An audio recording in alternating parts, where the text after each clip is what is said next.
So whenever we talk about flooding, it's because other than the obvious large amount of rain falling in a short amount of time, there are other factors that don't have to do with weather that influences if an area is going to flood or not.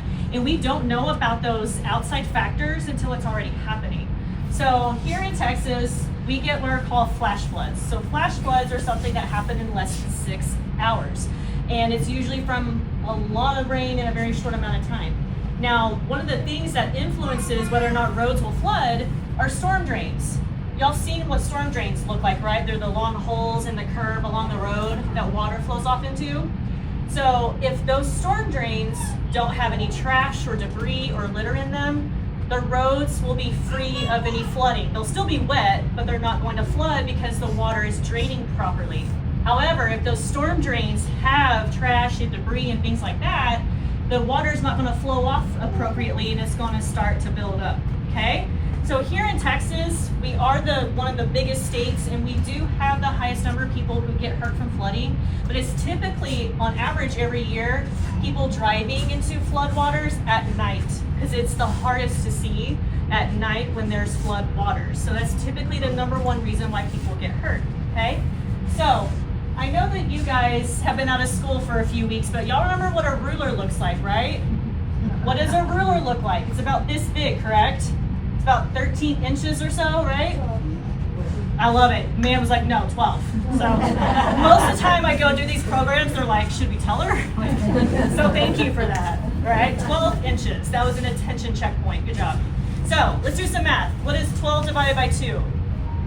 6. Show me a half of a ruler, okay? Show me your little 6-inch ruler. We're actually going to use these, okay? So if you're sitting down, your crisscross applesauce, this will help. So take your foot, and I want you to take your 6-inch ruler and measure it up your foot like this. Okay, it goes up to about your ankle, right? To about the top of your shoe. So grab the top of your shoe or your sock. 6 inches of fast-moving water is all it takes to knock me and you off of our feet. So I know it might look a little enticing and fun to see some flood waters and you want to go play in the rain and the water. Well, if the water comes up to your ankle, it's strong enough to go whoop and we'll fall down and get hurt, okay? Now 12 inches, show me your 12-inch ruler again. This is all it takes to start washing away like small cars, small SUVs, ATVs, bicycles, motorcycles. That doesn't look like a whole lot, right? So if you're on your bike or on your scooter and you see some water and you think you're just gonna go plowing through it, if it's fast moving and it's only 12 inches off the ground, you too could get hurt from trying to drive around in that, okay?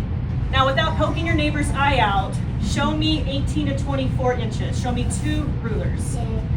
Okay, this is all it takes to wash away everything else. Small cars, small SUVs, ATVs, I'm sorry, I already said all that. Big trucks, big semis, things like that, okay? Are we all taller than 2 feet in here?